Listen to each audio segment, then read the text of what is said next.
स्टैटिक टिक शुजा सही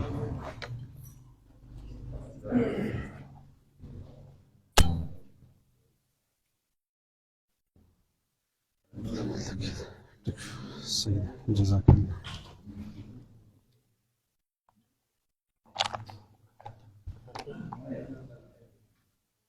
تصل الأولى أصرف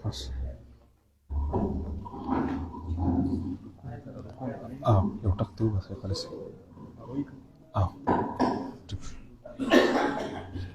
أعوذ بالله من الشيطان الرجيم بسم الله الرحمن الرحيم يا بني إسرائيل اذكروا نعمتي التي أنعمت عليكم وأوفوا بعهدي أوف بعهدكم وإياي فارهبون وآمنوا بما أنزلت مصدقا لما معكم ولا تكونوا أول كافر به ولا تشتروا بآياتي ثمنا قليلا وإياي فاتقون صدق الله العظيم.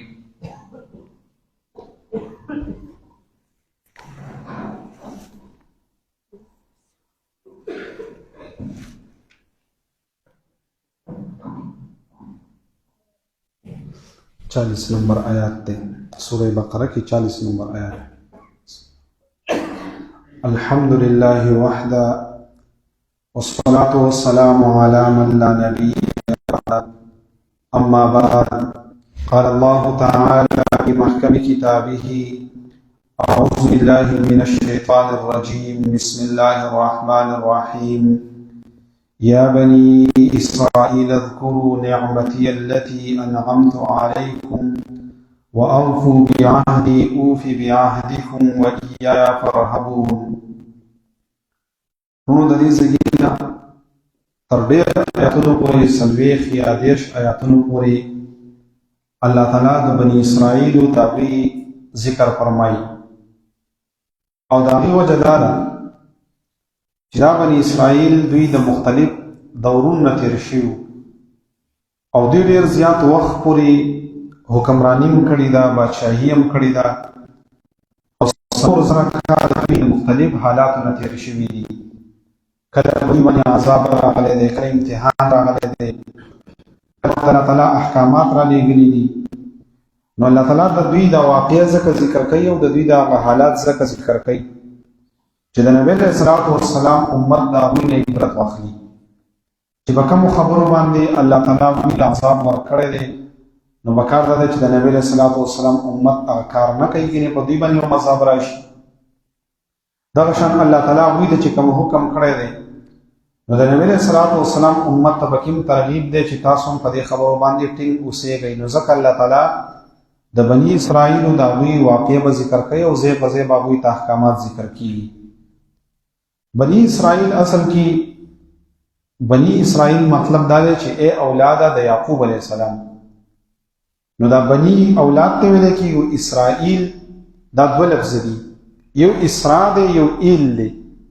نو د اسرا مطلب دا دی چې بنده او ایل مطلب الله. نو د الله بنده، نو د اسرائیل معنا دا ده چې د الله تعالی بنده. نو دا د یعقوب علیه السلام لقب و. د یعقوب علیه السلام خپل نوم یعقوب دی او یعقوب علیه السلام دا زوی د اسحاق علیه السلام دی او اسحاق علیه السلام زوی د سیدنا ابراهیم علیه السلام دی. نو دا یعقوب علیه السلام د ابراهیم علیه السلام نسل دی. نو دی یعقوب علیه السلام ته اسرائیل هم ویل کېږي د الله تعالی بنده. لکه څنګه چې د جبرائیل علیه السلام خپل نوم عبدالله دی او د میکائیل علیه السلام نوم عبید الله دی. نو دغه شانته کې د یعقوب علیه السلام لقب چې دی نو هغه اسرائیل دی او دا اصل کې د یعقوب علیه السلام 12 بچیو او دا هغه 12 بچونه الله تعالی 12 قبیلې جوړې کړې. نو دغه خلکو ته ویل کېږي بني اسرائیل او دوی ښه سم خلکو په شریعت باندې روانو اوس وخت پورې بیا دوی د خپل وعده یې کړې د الله تعالی چې کوم احکامات او دا غینه مخ واړو نو الله تعالی بیا د دوی نه خلافت هم واغستو او بادشاہي هم ته واغستا او وخت په وخت باندې الله تعالی دوی ټکولې دي د مختلف خلکو په ذریعہ باندې چې دوی را واپس شي نو کله کله دوی را واپس شي د خو بیا د خبره یې رشي او بیا په غلطو باندې روان شي دي نو ځکه الله تعالی دلته کې د بنی اسرائیل خبره کوي چې یو حکمت پکې ده چې د پیغمبر علیه الصلاۃ والسلام امت د دینه عبرت واخلي د دوی د دې هغه خبرې چې غلط دي چې دا غي نظام وساتي دیم غرض پکې ده چې دلته کې الله تعالی د بنی اسرائیل ته وایي د نبی علیه الصلاۃ والسلام په دور کې دا بنی اسرائیل وو او په مدینه منوره کې ډېر زیات ځکه چې دا بنی اسرائیل اصل کې يهود دي نو د موسی علیه السلام د شریعت چې کوم منونکي خلکو ناغې ته يهود ویل کېږي او د عیسی علیه السلام د شریعت چې کوم منونکي خلک دي ناغې ته ویل کېږي نصارا نو په مدینه منوره کې خوا او شاته د يهود ډېر زیات آباد نو الله تعالی دوی ته وایي چې ګوره ای بنی اسرائیل تاسو هغه نعمتونه یاد کړئ چې ما په تاسو باندې کړي دا ورته ځکه یادوي چې د هغه وخت يهودو ته الله تعالی وایي چې تاسو پلار نیکه په کوم طریقه باندې روان یعقوب علیه السلام د الله تعالی بندگی کړې وه او الله تعالی دا نوم یې اسرائیل چې د الله تعالی بنده دی نو دوی ته وایي چې ګوره هغه د الله تعالی بندگی کړې وه نو که تاسو وایئ چې موږ د یعقوب علیه السلام اولاد یو نو تاسو د هغه پلار نیکه خبرې راټینګې کوئ او په توحید باندې ټینګ اوسېږئ نو ځکه الله تعالی دلته کې د بني اسرائیل واقعه ذکر کوي نو یو پکې مقصد دا دی چې د نبی علیه السلام امت ته پکې ترغیب دی چې د هغوی په شان خبرې مه کوئ لکه هغوی به هیلې حوالې جوړولې نو دې امت ته الله تعالی وایي چې هیلې حوالې مه جوړوئ لکه واقعه په خپل ځای کې راشي هغوی به پیغمبران شهیدان کول نو دې امت ته الله تعالی وایي چې ګوره پیغمبران مه وژنئ بل پکې پیدا دا ده چې ستاسو پلار او نیکه د الله تعالی عبادت کړی نو تاسو هم د پلار او نیکه د عبادت کوئ بل پیدا پکې دا ده او درېمه پیدا پکې دا ده نو الله تعالی د هغوی هغه مکرونه د هغوی ارادې الله تعالی ظاهره کړي چې ګوره دا یهود دا ارادې لري دا ارادې لري دا ارادې لري نو نبی علیه السلام او صحابو ته وی چې دوی نه ځان ساتئ نو ځکه الله تعالی واقع د بنی اسرائیل ذکر کوي او بل پکې دا ده چې دا د نبی علیه السلام په نبوت باندې دلیل دی چې ګوره پیغمبر علیه السلام ډېر وروسته بیا راغلی دی ګوره د حضرت یعقوب علیه السلام او د موسی د عیسی علیه السلام په منځ کې 4,000 پیغمبران راغلي دي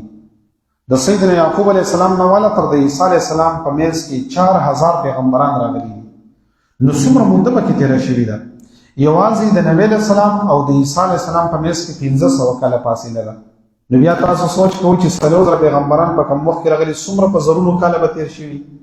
او بیا نبی علیه السلام خبرې ټیک ټیک بیانوي نو دا د نبی علیه السلام په نبوت باندې دلیل دی نو ځکه الله تعالی دلته بني اسرائیل واقعه ذکر کوي چې د خلکو ته وایي چې ګوره د پیغمبر ته الله تعالی وحی کوي کنه دلته څه پته وه او ټیک ټیک خبرې کوي نو دا د نبی علیه السلام په نبوت باندې هغه دلیل دی نو ځکه الله تعالی دوی ته وایي چې یا بني اسرائیل اذکروا ای اولاده د یعقوب علیه السلام یاد کوي تاسو نعمتي التي زما هغه نعمت اذکروا یاد کوي نو هر انسان چې په کوم پیړ کې او په کوم حالت کې نو هغه په هغې کې خپل یو شوق وي لکه ګوره صوفیه چې دي نو هغه خپلې خبرې کوي په تفسیرونو کې کوم چې فقهي علما دي هغه ته فقهي خبرې راوباسي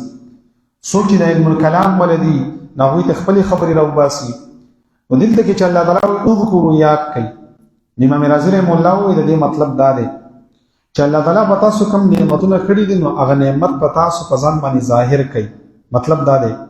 چې الله تعالی په تاسو کوم نعمتونه کړي نو دا هغه نعمت تقاضا ده چې تاسو د الله تعالی عبادت کوئ نو امام رازي رحمه الله وایي الله تعالی د بني اسرائیل ته وایي چې ګوره د سخي عبادت مه کوئ د موسی علیه السلام عبادت مه کوئ د عیسی علیه السلام عبادت مه کوئ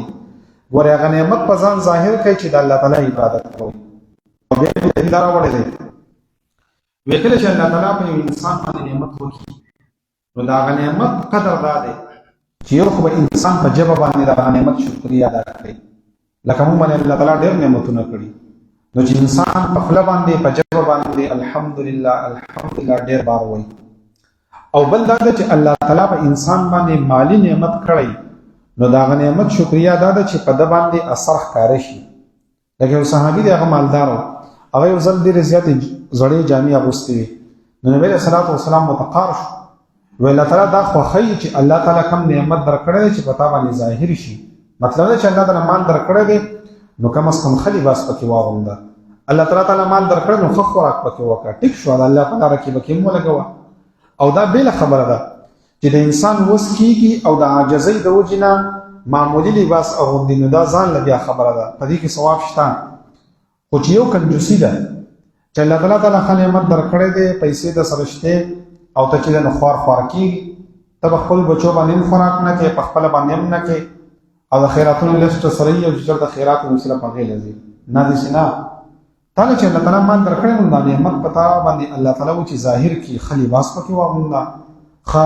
خوراک پکې وکړه، په خپل اهل ویال پکې وکړه.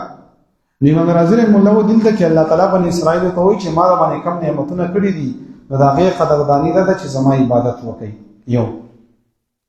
امام مظهري چې دی قاضي ثناء الله پانیپتي رحمه الله دی، صوفي دی، وایي دی وایي دلته کې مطلب دا نه دی الله تعالی بني اسرائیل ته وایي اذکروا نعمتي التي، یاد کړئ زما هغه نعمت، وایي په ژبه مه یادوئ بلکې په زړه کې د الله تعالی د هغه نعمت قدر وکړئ. نو دی وایي و د دې نه هغه ذکر قلبي معلومیږي چې خلک د صوفیا په زړه کې کم ذکر کوي، په زړه کې به سترګې پټې کړي او وایي زما د زړه الله الله کوي، وایي دا ته معلومیږي. وایي ځکه بني اسرائیل ته الله تعالی وایي چې زما نعمت یاد کوي، په زړه کې یاد کوي. نو دواړه ته خبرې مطلب دي. نو موږ ته پیدا دار وته چې موږ باندې الله تعالی نعمتونه کړي دي، نو په ظاهر باندې هم انسان دا نعمت ظاهري په ځان ښه لباس پاغوندي، ښه خوراک به کوي. او بل دا دی چې په خوله باندې هم د الله تعالی د نعمت شکریا ادا کوي. او درېیمه پیدا ته دره وته چې د الله تعالی ذکر به په زړه باندې هم کوي، چې کله انسان سترګې پټې کړي او په تیاره کې ناست وي، دی چې زما د زړه چې دی نو الله الله کوي، دې ځان له خوند دی دا شرط کې دی باندې ځان کوي کوي. نو اذکر نعمتي التي، یاد کړئ زما هغه نعمت چې ما په تاسو باندې کړی دی. نو علماء وایي چې په دې بني اسرائیل باندې الله تعالی څه نعمتونه کړي. امام رازي رحمه الله وایي استنقذهم مما كانوا فيه من بلاء من فرعون وقومه. اوله خبره دا و چې دې باندې الله تعالی دا نعمت کړو چې د فرعون د لوی ظلم نه خلاص کړي، ځکه به دوی له عذابونه ورکول، ماشومان به ولا ذبح کول او جنکۍ به پرې ښودې، په هغوی باندې به خدمتونه کول. نو دا د الله لوی نعمت و چې د غلامۍ نه خلاص کړه. بل بتمکینهم فی الارض، پس مخه کې ولا ځای ورکو. د دې بني اسرائیل خپل ځای نه و، دې فرعون چې کم دی نو دوی کندرونو کې کېنولي وو، خدمتونه به یې پرې کول، نو الله تعالی ولا مزیدار ځای ورکو. نو دا به د الله نعمت و. بل وتخلیصهم من العبودیه، او د فرعون دغه بندګۍ نه خلاص کړه، دغه د غلامۍ نه خلاص کړه، نو دا په نعمت و. بل جعلهم انبیاء و ملوکا بعد ان كانوا عبیدا للقبط، الله تعالی د دوی دشمنان هلاک کړه او الله تعالی په دې بني اسرائیلو کې پیغمبران راولېږل او بادشاهان یې جوړ کړه. علما وایي چې په دې بني اسرائیلو کې یو څو پیغمبران دي چې الله تعالی په دې نورو خلکو کې رالېږلي دي. نور چې څومره پیغمبران دي دا په بني اسرائیلو کې راغلي دي، موسی علیه السلام، عیسی علیه السلام، ادریس علیه السلام، چې ته وګورې چې څومره پیغمبران دي الله تعالی په دې بني اسرائیلو کې رالېږلي. نو دا د الله لوی نعمت و چې دوی له ورکړو خو دوی قدر ونه کړو. نو دویم مطلب دا دی چې دوی په دوی کې پیغمبران وګرځول. او بل واورثهم ارضهم وديارهم واموالهم، چې الله تعالی کله دا فرعونیان غرق کړه نو الله تعالی ته بیا وی لاړ شي دا هغوی چې کوم کورونه دي هغه ستاسو شوه، دا هغوی چې کوم مالونه دي هغه ستاسو شوه. نو په هغه ځای کې ځان له اوسېږئ او تیار کورونه یې ورته پرېښوده، دا په الله نعمت کړو. بل انزل عليهم الكتب العظیمه التي ما انزلها على امه سواهم، الله تعالی په دې بني اسرائیل کې کتابونه راولېږل. د الله تعالی چې څومره عظیم کتابونه دي الله تعالی دې بني اسرائیل ته راولېږلي دي، دا د الله لوی نعمت دی. او بل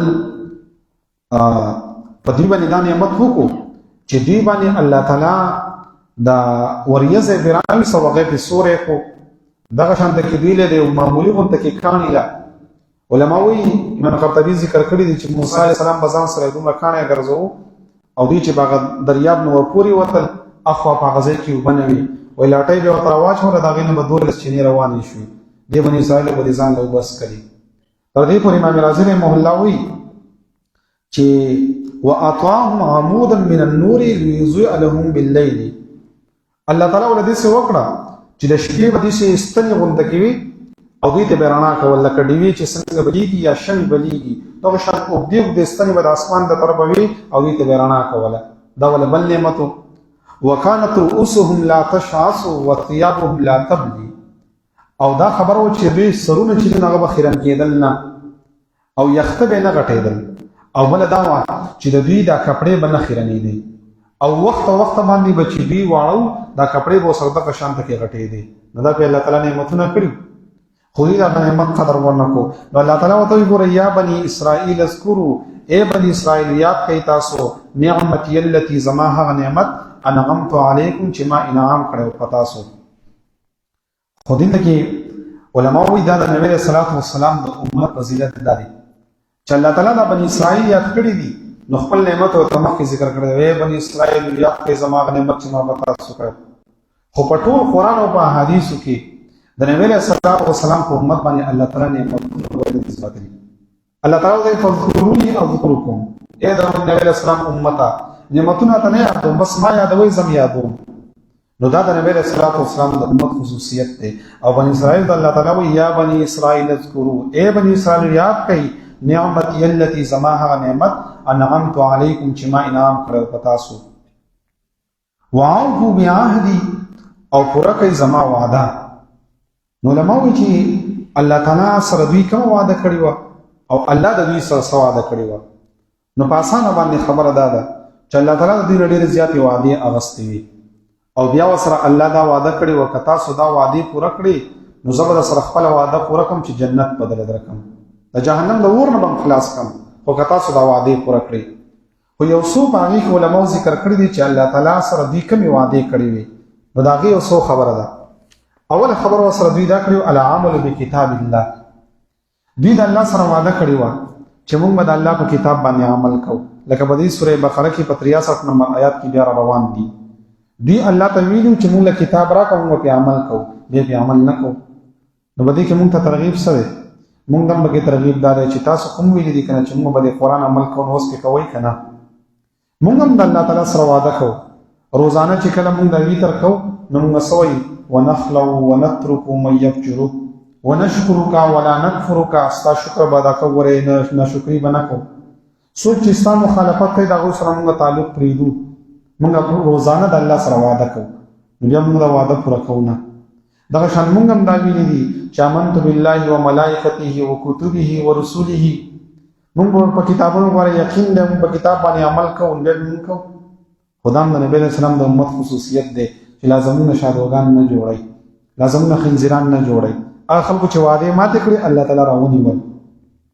نو یو لوی زید الله سره دا کړو چې موږ د الله په کتاب باندې عمل کوو دیم دی دا ویلو چې موږ توحید کوو شرک بنه کوو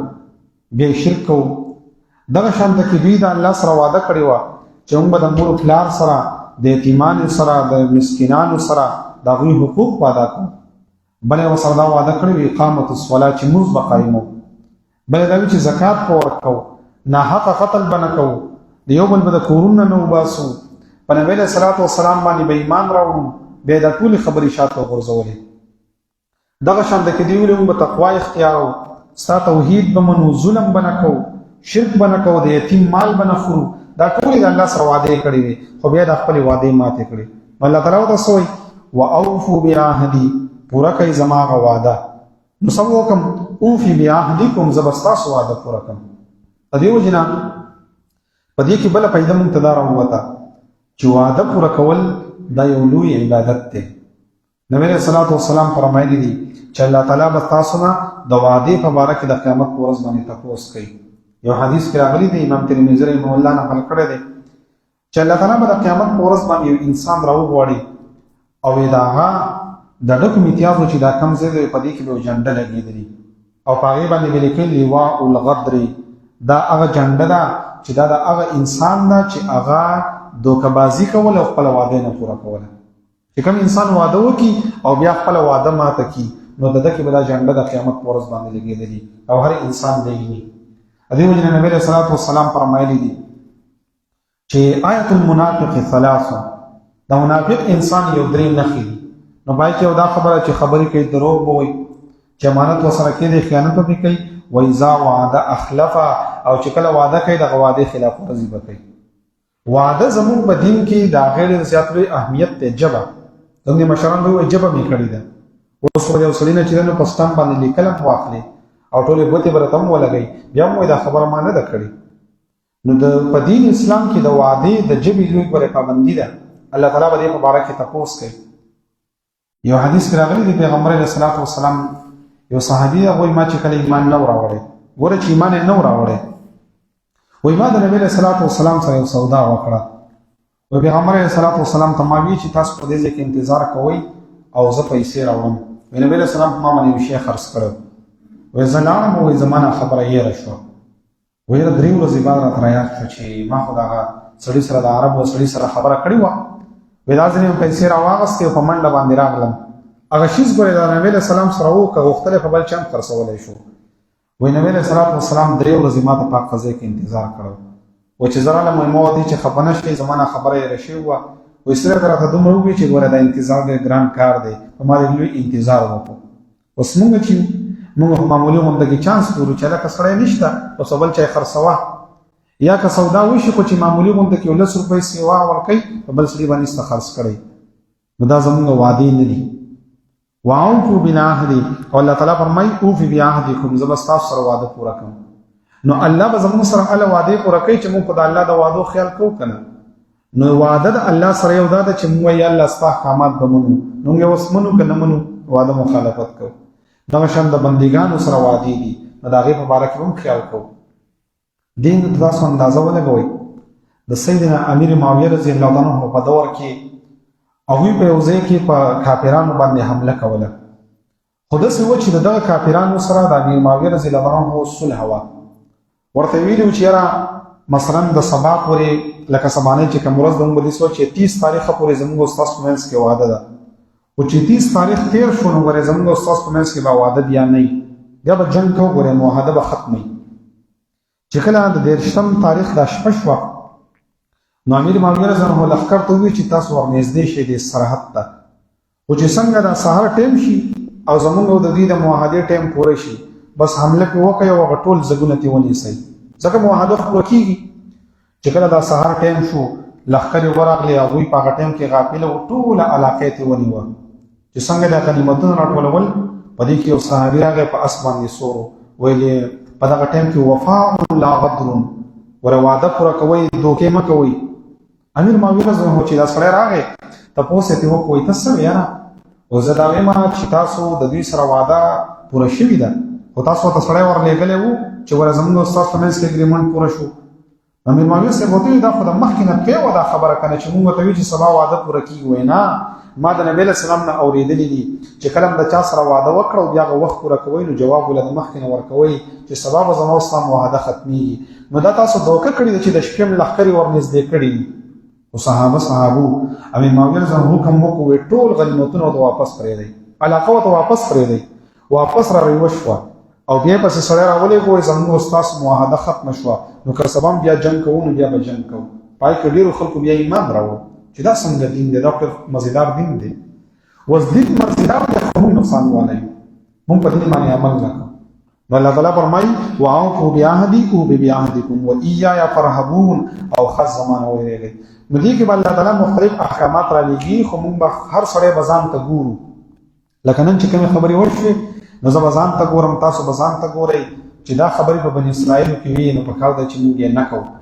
کومه خبره د کولو ده چې هغه موږ کوو نو موږ بیا کامیاب یو، قرآن به بیا موږ ته فایده راکوي. الله تعالی د عمل کولو توفیق نصیب کړي. یا بني اسرائیل اذکروا، اے اولادا د یعقوب علیہ السلام